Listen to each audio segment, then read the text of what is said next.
উত্তরবঙ্গে ভোট আর সেই দিনই সন্দেশখালীতে সিবিআই এনএসজির হানা। এই নিয়ে নির্বাচন কমিশনে নালিশ করল তৃণমূল।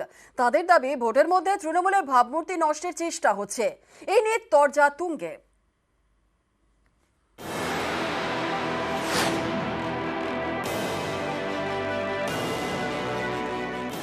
শুক্রবার লোকসভার দ্বিতীয় দফার ভোট, সেদিনই সন্দেশখালীতে সিবিআই এনএসজির হানা।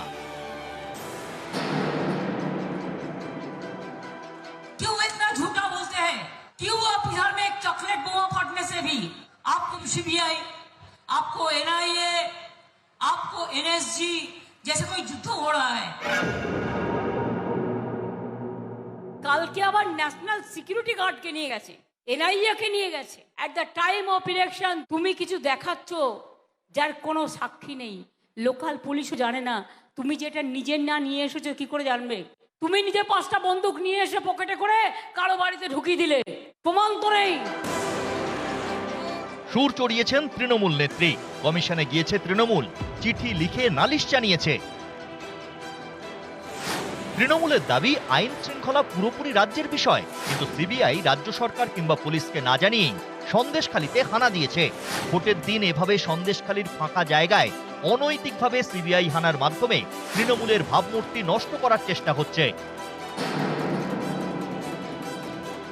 সিবিআই তদন্ত হচ্ছে কোর্টের রায়, এর মধ্যে কেন্দ্র সরকারের কোনো হস্তক্ষেপের কোনো বিষয় নেই।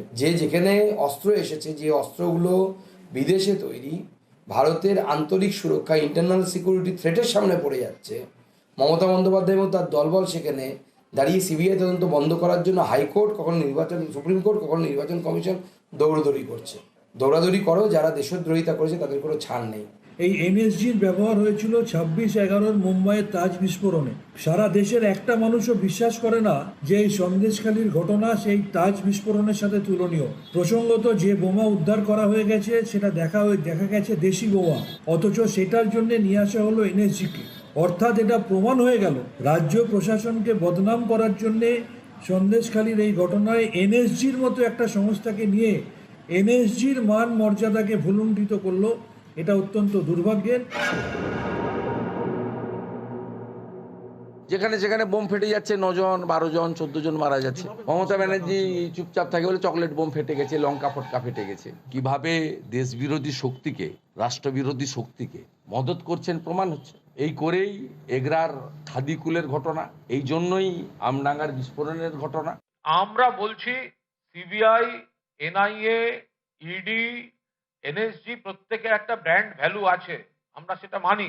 জওয়ানরা কাজ করেন, আমরা তাদের রেসপেক্ট করি, কিন্তু তাদের মিসইউজ করছে পলিটিক্যাল পারপাসে এবং তাদের ক্রেডিবিলিটি নষ্ট করছে ভারতীয় জনতা পার্টি।